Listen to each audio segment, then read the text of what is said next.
Mulheres de Esperança. Neste segundo episódio, onde falamos especificamente sobre os 7 pecados capitais, queremos apresentar-te o verdadeiro significado da avareza e desmistificar aquilo que muitas vezes se confunde com consciência financeira, mas que na verdade revela um orgulho que nasce no coração.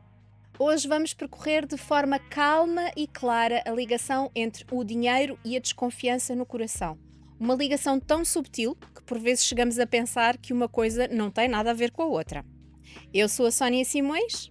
E eu sou a Inês Gaspar e este é mais um programa Mulheres de Esperança.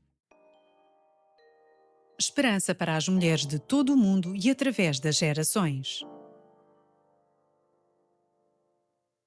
Antes de entrarmos na ligação entre a avareza e a descrença do coração, achámos importante começar assim de forma mais leve. Não só porque estamos a falar de dinheiro, mas também porque a palavra pecado assusta muita gente. Ok, então vamos já tranquilizar quem nos acompanha. A avareza pode muitas vezes ser confundida com uma consciência financeira, preocupação ou até necessidade, mas na verdade nem sempre esse é o contexto real da pessoa. Exatamente. E aqui é importante fazermos uma distinção muito clara. Prudência financeira não é avareza. Poupar, planear e administrar bem aquilo que temos não é falta de fé. Pelo contrário, a Bíblia fala-nos de boa mordomia. O problema começa quando essa prudência deixa de ser saudável e passa a ser movida pelo medo. Quem vive em avareza costuma usar frases muito comuns como: os tempos exigem apertar o cinto. Não vou gastar dinheiro num psicólogo porque é muito caro. Ou o dinheiro faz-me falta para outras coisas mais importantes. E a verdade é que todas nós já ouvimos frases como essas, não é? Sim. O problema é que facilmente a avareza se disfarça e passa a ser um estilo de vida que parece prudente e responsável. Mas no fundo acaba por não fazer muito sentido. Exatamente. Uma boa forma de aprofundarmos este tema é olharmos para o que a psicologia diz sobre o assunto.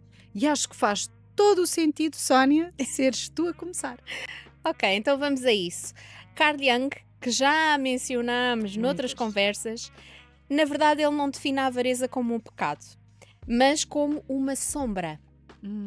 Ou seja, algo que nasce de aspectos reprimidos e de uma fixação do ego, muitas vezes ligados à carência emocional.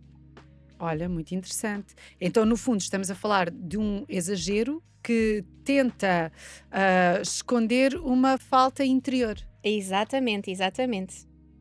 É curioso, porque esse exagero acaba por revelar mais do que esconder. Já reparaste? Sim. Os exageros tornam-se visíveis. A verdade é essa. O que não é visível é aquilo que está guardado na alma. Olha, eu gostei dessa reflexão. Vocês os dois, tu e o Carl Jung, poderiam ter conversas incríveis se isso fosse possível, não era? Podíamos ter sido bons amigos noutros tempos, é verdade. Sim. Ai. Olha, podes ter a certeza absoluta que seria interessante, mas vamos voltar ao tema. Vamos. Jung explica assim que esta sombra cria uma perseguição interior. Há uma falta que insiste e como a pessoa não tem recursos emocionais para lidar com isso, acaba presa ao próprio ego. Então, o vazio que ela sente torna-se tão urgente que a solução encontrada é acumular bens ou poupar excessivamente, mesmo que isso custe a sua saúde e o seu bem-estar. É tão interessante porque é exatamente aqui que chegamos ao coração da avareza. Ou seja, a avareza é um medo ilusório de perder que torna a pessoa escrava de si mesma. Na tentativa de garantir o futuro, acaba por tomar atitudes que prejudicam mais do que protegem na realidade. Muito interessante, até porque o dinheiro e os bens existem para nos servir e não o contrário, não é Isso para nos mesmo. prender. E é por isso que Carl Jung não vê a avareza como um pecado, mas sim como um sintoma da alma desesperada, por se agarrar a algo concreto e material, algo palpável. E é importante dizer isto, a avareza não depende da quantidade de dinheiro que a pessoa possui, não é? Mas do lugar em que o dinheiro ocupa no seu coração. Faz todo o sentido. Quando o emocional está devastado e não há recursos interiores para lidar com isso, recorre-se ao que está mais à mão, Sim. não é? Mas isso é perigoso, porque mesmo havendo condições para uma vida saudável, a pessoa acaba por cavar um buraco ainda mais profundo, não é? Sim, porque o dinheiro passa a ter mais valor do que a própria pessoa, Isso. ou do que os outros à sua volta. E quem vive assim, na realidade, sofre. Ai, de certeza. A poupança excessiva pode gerar isolamento, conflitos e relações difíceis. Concordo. Tanto quem vive nessa condição como quem convive com alguém assim. E essa pessoa precisa de ajuda. E apesar de valorizar muito a contribuição de Carl Jung, acredito que há uma pergunta mais urgente que precisamos de fazer. Diz-me, Inês, não me deixes aqui no suspense. Depois de tudo isto, a minha pergunta é: o que diz o Criador sobre estas complexidades humanas? Afinal, Jung tinha uma limitação, é que ele era homem, como nós. Carne e osso, excelente pergunta. Acredito que é o momento certo para falarmos sobre isso. O que é que tu achas? Acho que sim, perfeitamente. Aprender, orar, ouvir, crescer e dar. RTM Mulheres de Esperança. De forma direta, precisamos olhar para os princípios de quem nos criou e conhece o ser humano melhor que ninguém, a melhor fonte. Melhor até de lá está do que, como dissemos há pouco, Carl Jung. Biblicamente, a avareza é claramente identificada como pecado. Mas antes disso assustar alguém, é importante explicar o que é pecado.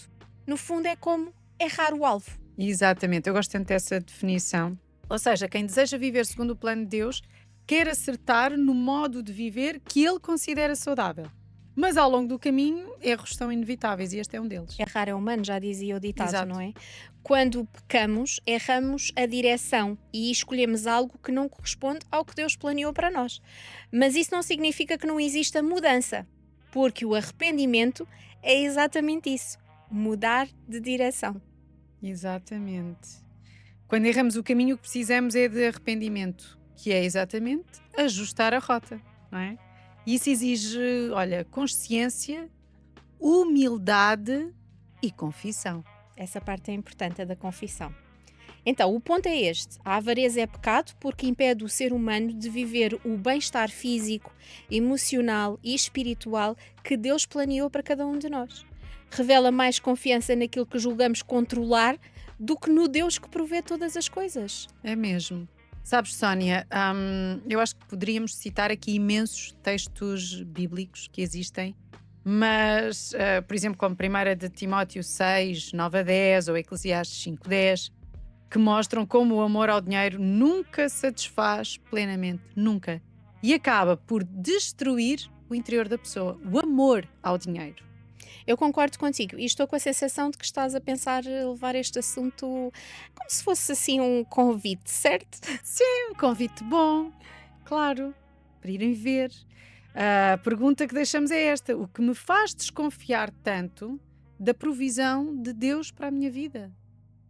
E essa pergunta leva-nos muitas vezes a uma experiência, a uma ferida, a uma perda que gerou essa descrença de que Deus pode nos abrir portas e prover para nós apenas o que precisamos. Sim. E é importante lembrar que a provisão de Deus envolve tanto o presente como o futuro. Então vale a pena refletir. Do que tenho tanto medo que me faz escrava de um amor que só esgota. Que no caso é o amor ao dinheiro e aos bens, não é? Exatamente. E é importante dizer, Deus não condena a riqueza, de forma Não. alguma. O que Ele condena é confiar em algo que não seja Ele próprio. Exatamente. Gosto dessa sintonia. Então, vamos um bocadinho mais a fundo. Vamos, Ok? estamos Boa. preparadas.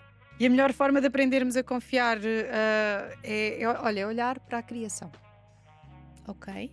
Ficaste a pensar. Sim. Em Mateus 6, Jesus lembra-nos que a vida é muito mais do que comida, bebida ou roupa. E dá exemplos muito bonitos. Sim, faz todo o sentido. Jesus rebate as nossas desconfianças e o nosso orgulho, mostrando como, por exemplo, os pássaros, os lírios continuam a existir, mesmo sem a noção de como se manterem. Eles não sabem se vão ter alimento daqui a bocadinho, ou se vai chover, ou se vai. Não é? Portanto, e ele confronta a nossa desconfiança, mostrando que Deus cuida daquilo que criou e, portanto, também cuida de cada uma de nós. É tão lindo lembrar disso.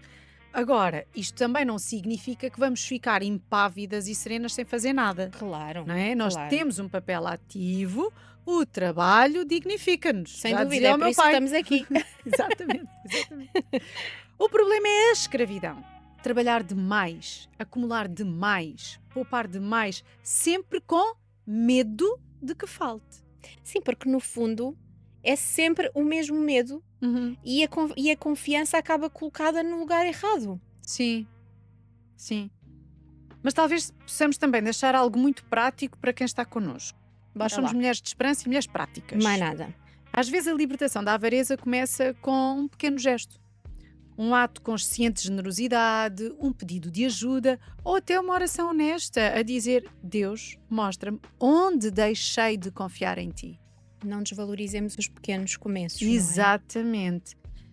Que esta conversa nos leve a colocar a nossa confiança não em coisas, mas na pessoa que nos criou.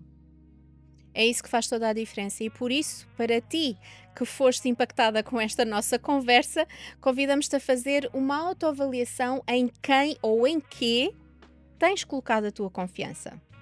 Que isso te conduza a um lugar de paz, onde possas largar aquilo que é passageiro. O mais importante não pode ficar de fora. Para começares essa jornada, precisas de ter um encontro com a verdadeira esperança. Então, faz isso. Encontra esperança hoje.